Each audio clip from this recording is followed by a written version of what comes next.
All right, Shalom. All praise to the Most High Yahweh, Bahashem, Yahweh Shai, Bahashem Rakakodash. Double honors to the apostles and elders of Great Millstone who rule well. Peace and salutation to you, brother. Hopefully, pushing His word in truth and sincerity. All right, this video here is, if you have this truth, you potentially have mercy. All right, if you have this truth, you potentially have mercy. All right, so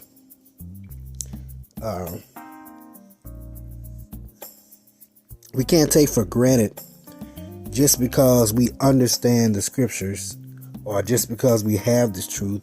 We've been given the breakdowns. I'm not even gonna say breakdowns. I'll say we've been given the true understanding of the scriptures that it's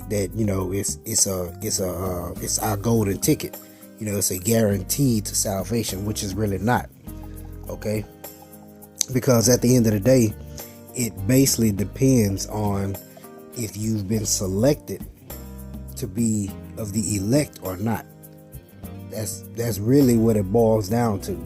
But within that, because we don't know whether we are of the elect or not, this is the reason why we use this term, why we use the term of the hopeful elect, which one of our apostles coined that term. Okay, we use that term of the hopeful elect because we are actually prisoners of hope. Okay, and we're hoping to be of the elect. We're hoping to be selected. Be one of the ones that were selected from before the foundations of the earth.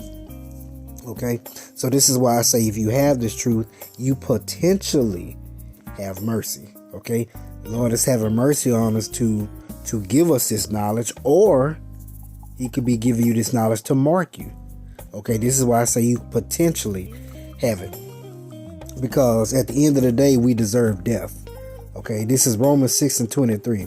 For the wages of sin is death, but the gift of the Most High is eternal life through Yahweh Shai HaMashiach our Lord. Okay, the wages of sin is death. Okay, we literally sin every day, whether knowingly or unknowingly. We sin every day. We've sinned in our past lives. So, through sin, death came into the world. Through the fall of Adam. But through Yahweh Shai, we have eternal life. We just have to overcome. Okay, through Him, that last Adam, or that last Adam. Okay. But this is why I say we potentially have mercy, because think about it. There's a very small number of people on this earth who actually knows this truth, who actually understands the true nature of the God of our fathers, Abraham, Isaac, and Jacob. Okay, the living power. Okay, Yahweh or Yahweh Shai. There's a very small number of people out of billions of people on this planet. Upwards of 7 billion, something like that, almost 7 billion people on this planet. But there's a small number of people who actually understands the true living power. When I say understand, I don't mean like the ins and outs, because no one could fully understand the Most High Yahweh, but who actually understands these scriptures, what's been given unto us. Okay, so, and that's their potential mercy. Okay,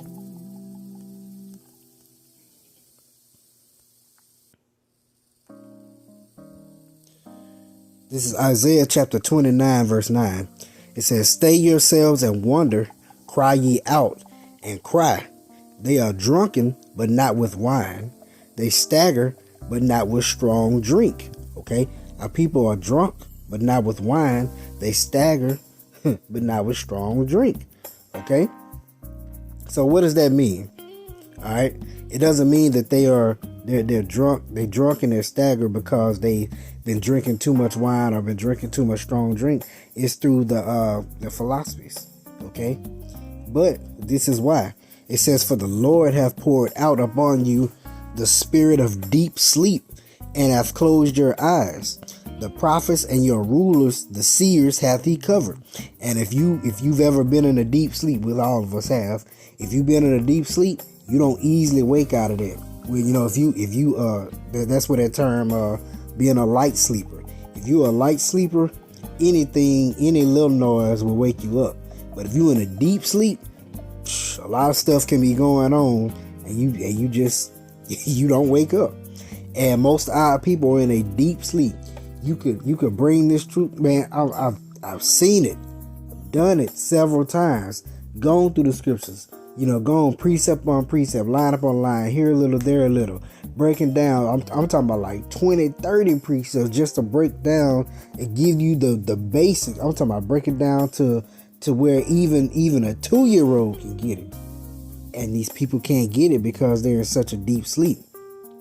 Okay, but that's why it says that for the Lord, for Yahweh have poured out upon you the spirit of deep sleep. There's a spirit in which the Lord has put on these people to close their eyes so that they can't see, and to close up their ears so that they cannot hear. All right. Verse. So the Lord hath poured out upon you the spirit of deep sleep, and have closed your eyes. The prophets and your rulers, the seers, hath he covered. All right. And the vision of all is become unto you as the words of a book that is sealed, which men deliver to one that is learned, saying, read this, I pray thee. And he saith, I cannot, for it is sealed. And the book is delivered to him that is not learned, saying, read this, I pray thee. And he saith, I am not learned. Okay. So this book is sealed so tight to where the learned man, the learned people, the learned men, or so-called college educated men, when they see it, they can't get it. Even with the college education, those who are unlearned, those who are not, so-called educated in this world, they can't get it neither. Why? Because the spirit is not upon them. The Lord has to put the spirit on you to be able to get this word, to be able to get this understanding. This ain't for everybody. Okay?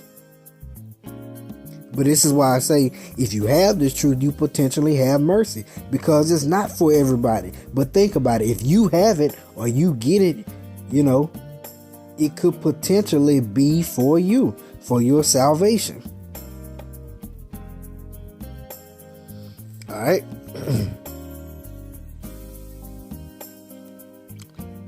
Let's see. Let's grab this here. This Romans 11, verse 7. What then? Israel have not obtained that which he seeketh for, but the election hath obtained it, and the rest were blinded. Okay, so it's a question. Israel have not obtained that which he seeketh for. Okay, it's talking about the whole nation of Israel, the whole house.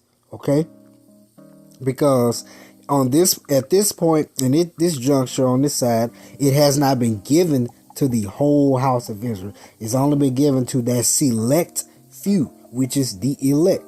Okay, it says, but the election hath obtained it. Okay, and the rest were blinded. Who are blinded? The ones who the Lord hath poured out the spirit of deep sleep upon them. Okay, the election have obtained it, because why? The election were selected from the beginning of the earth. All right. Verse 8. According as is written, the Most High have given them the spirit of slumber, that deep sleep, eyes that they should not see, and ears they should not hear, unto this day. And David said, let their table be made a snare and a trap and a stumbling block and a recompense unto them. Let their eyes be darkened, that they may not see, and bow down their back alway. Okay, so it says, let their table be made a snare, trap, and a stumbling block. Why? Because this table is this word. Okay, that which was made, given for your benefit, this word which was given for your benefit, which is our table. Okay, it is become a snare, a trap, and a stumbling block unto those who are blinded, those who have that spirit of deep sleep upon them. All right. Why? Because it was not given to them. Because the Lord didn't want to give it to everybody. Let's let's see. It's Matthew chapter 24, verse 21. It says, "For then shall be great tribulation, such as was not since the beginning of the world to this time, no, nor ever shall be. And except those days should be shortened." So the Lord is shortening the days, or speeding up the time, however you want to look at it, but the days are being shortened. There should no flesh be saved, okay? Because if the Lord let it continue on the way that it was going, Esau would just destroy everything, okay? They would actually like literally destroy the earth, because they are literally destroying earth. But what I mean is they would literally bomb or nuke this place, just the earth, okay? But also morally, this is a decadent society, which means it's moral decay, okay? You got people that literally have their waxing cold against each other, no love for each other, okay? You got the Optimus Prime and the Autobots movement going on, okay? This is literally a moral decay. There are no morals here, okay? But it says, "But for the elect's sake, those days shall be shortened." Why? Because the Lord promised to save an elect. He has a select number of people whom were elected from before the foundations of the world, that he promised that, hey, I'm going to save these people out of here. Okay? No harm shall come to them. Okay? These are my ones that I've set to the side, and the rest gonna perish. Okay? The Lord set that up. He chose these people. And for them that he chose, he is shortening these days, or he's speeding up the time. All right? Those that he chose are the ones that will have mercy. Okay? And I'm going to point out again, if you have this truth, if you have the understanding of this knowledge, you potentially could be one of them. This is why we refer to ourselves as the hopeful elect. Okay? So don't take this for granted. Okay? This is Wisdom of Solomon. Let me grab this here. See, that's a good one here.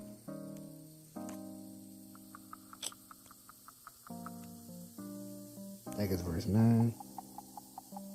Yep, that's it. Wisdom of Solomon, chapter 3, verse 9. And I just read that for the elect's sake, he's going to shorten the days. I just read that, right? Okay. Wisdom of Solomon 3 and 9. They that put their trust in him shall understand the truth. The elect will put their trust in Yahweh Shem Shai. Why? Because they've been selected. There's a particular spirit. They have what the Lord said that Joshua had. I think it was Joshua or Caleb. I think it was Joshua. Where he said he had another spirit. And we go into another spirit, meaning a different spirit. It was a different spirit from the rest of the world. And the elect have a totally different spirit from the people of this world. Okay? This is why they understand it's true. This is why they put their trust in Yahweh Shem Shai. This is why when we hear, or those who are of the elect, when they hear about the Yahweh Shai coming in the chariots shooting these laser beams, the nuclear missiles gonna turn Babylon the Great into a lake of fire.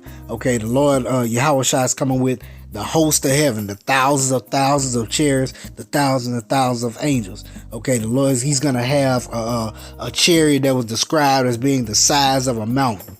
Okay, the Lord is gonna give us spiritual powers. Okay, we're gonna be in the kingdom of heaven. We're gonna get new bodies.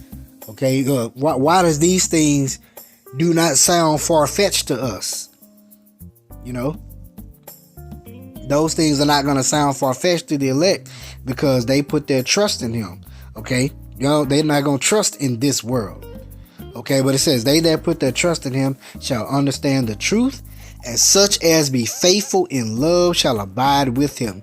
For grace and mercy is to his saints. Who are saints? The Israelites. Okay, these are going to be the elect. And he hath care for his elect. You see that? He cares for the elect. So therefore, He's going to shorten the day, speed up the time, so he can get his people, or his ones that he selected from the beginning. He want to get them out of here. All right.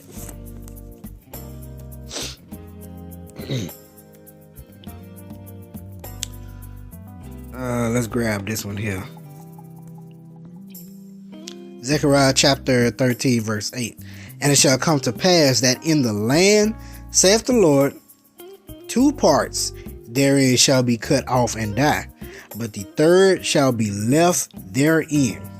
Okay, so 2 parts gonna cut off and die, the third's left therein. So that means that it's a total of 3 parts. 2 parts gotta go, but 2 out of the 3 parts gotta go. They gotta be cut off and die, but 1 is gonna be left. All right, and it says, and I will bring the third part through the fire, and will refine them as silver is refined, and will try them as gold is tried, and they shall call upon my name, and I will hear them, and I will say, it is my people, and they shall say, the Lord Yahweh is my power. All right, Yahweh Bashim Yahushai is my power, and that's that 1/3. Okay, that 33.3%, and the 2 parts they get cut off and die is that 66.6%. Ain't that spiritual? All right.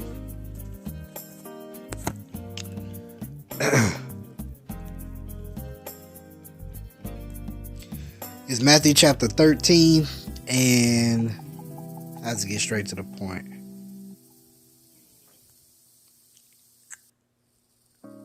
Matter of fact, I'm gonna read the first 3 verses. It says, Matthew 13:1. The same day went Yahushua out of the house and sat by the seaside, and great multitudes were gathered together unto him, so that he went into a ship and sat, and the whole multitude stood on the shore. So now, you got to remember, when you're reading the scriptures, you got to be a visionary. You got to be able to see these things. You got to be able to see and picture what's actually going on. So think about it. There's a multitude of people following Yahushua. I'll just say 5,000 people. You know, since he fed the 5,000, also fed the 4,000, I'll just throw out 5,000. Okay, so we're gonna go with a multitude of 5,000 people. Now you think about a crowd of 5,000 people that following you. Just think about it. Think about how great that number is. Okay, now it says, and the great multitudes were gathered together unto him. So they were with him. They were surrounding him. So that he went into a ship. So Yahushua got in the ship and sat, and the whole multitude stood on the shore. So Yahushua got into a ship, went out into the the lake or the river, or wherever it was at this particular time. Okay, so he got into a ship, went out a little bit to to give him some little space between him and the crowd. And it says, and he spake many things unto them in parables. Okay, saying, behold, a sower went forth. Okay, I'm not going to read the parable, okay, because I just want to bring out that point just to give you a visual. You got Yahushua sitting in a ship, okay, and I'll just say 5,000 people on the shore standing up listening to the parables that Yahushua is speaking. Okay, for one, Yahushua had to have a very strong and powerful voice to project for that many people to hear at that particular distance. Think about it. Okay, that's why I say you gotta listen, you gotta vision it, you gotta be able to see this. Okay, now if I go on down, this is what I want to get. After he finished, he said, verse 9, who have ears to hear, let him hear. All right, and the disciples came and said unto him, why speakest thou unto them in parables? They're asking, why are you talking to them in parables? Because it's kind of hard to really understand what you're saying. And he answered and said unto them, because it is given unto you to know the mysteries of the kingdom of heaven, but to them it is not given. Okay, your spirit is a special spirit if it's given to you to know the mysteries of the kingdom of heaven. And if you know the mysteries of the kingdom, which we have been given this particular knowledge, if you can grasp it, you can get it, you can understand it. The Lord has not put that spirit of deep sleep on you. there could potentially be a special spirit about you, and you could potentially have mercy upon you. Okay, because he could also give you this knowledge to mark you. He give you this knowledge to have you get it, run with it for a little bit, and then fall out and lose it. Okay, this is why we're at the mercy of Yahweh Shema Shai, and we have to constantly pray that that He keeps His Spirit upon us, and that He has mercy upon us. This is why I said, do not take for granted this truth, because it's such a gift that most of the world does not have. Okay, but if you have this truth, you could potentially have mercy. All right. So call Allah Yahweh Shem Al Shai Shem Kodash. I hope you edified. Shalom.